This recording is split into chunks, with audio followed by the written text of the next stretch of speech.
मित्रों नमस्कार। बिहार के पूर्णिया में 27 जनवरी की बात है जब वसंत विहार इलाके में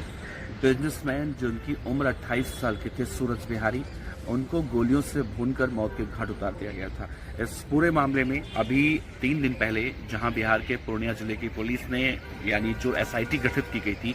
एसआईटी ने उन सभी आरोपियों को पकड़ा। तो वहीं 2 आरोपी ऐसे थे जो इस मामले में लगातार पुलिस को चकमा देकर फरार होने में कामयाब हो रहे थे। अब इन दोनों आरोपियों में से एक आरोपी है एएमयू सिंह, वो वहां की कोर्ट में सरेंडर कर चुका है और दूसरा आरोपी बिहार के भागलपुर से पकड़ा जा चुका है। यानी सभी 7 आरोपी इस वक्त पुलिस की कस्टडी में हैं, लेकिन अब पुलिस इस पूरे मामले में स्पीडी ट्रायल अब चला रही है और इन सभी 7 आरोपियों को अब बहुत जल्दी ही इस मामले में सजा सुनाई जा सकती है। इस पूरे मामले की और बात करें तो अभी बहुत सारे ऐसे चेहरे भी हैं जिनके नाम निकलकर सामने तो नहीं आए हैं, लेकिन सीसीटीवी फुटेज के आधार पर जिस तरह से इन 7 आरोपियों की पहचान हुई, चाहे वो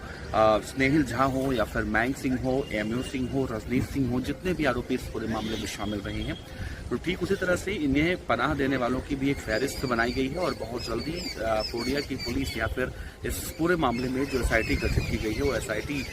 इस पूरे मामले में खुलासा कर सकती है। दूसरा, इस पूरे मामले में एक और दुखद बात निकल कर सामने आई। उनकी मौत तो हुई, उन्हें मारा तो गया, लेकिन उनकी हत्या को इस तरह से उनके पिता बर्दाश्त नहीं कर पाए और 3 से 4 दिन बाद उनका भी हृदयघात से उनकी भी आकस्मिक मौत हो गई। तो कहें कि पूरे परिवार के लिए इस वक्त विपदा की घड़ी है, दुख की घड़ी है, लेकिन इस पूरे मामले में जो व्यापारी वर्ग है पूर्णिया का खास तौर से, वो पूरा जमकर प्रदर्शन कर रहा है और इनके परिवार के समर्थन में आ रहा है और यही जो प्रेशर बनाया गया इस हत्याकांड के बाद से, उसी का असर देखने को मिला कि आरोपी अब गिरफ्तार हो चुके हैं। अब सोचिए, जब इनकी गिरफ्तारी हुई थी, गिरफ्तारी के बाद एक बात निकलकर सामने आई। आरोपियों ने पूछताछ में पुलिस को ये बताया कि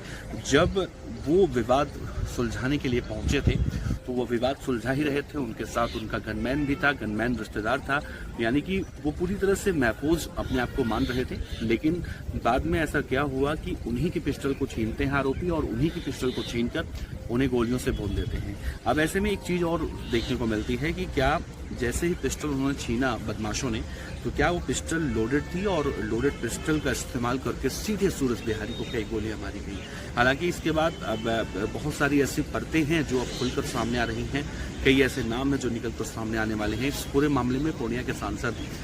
जिनके भी हाल फिलहाल में पुलिस कस्टडी में उन्हें लिया गया था, जिनकी तबीयत खराब थी,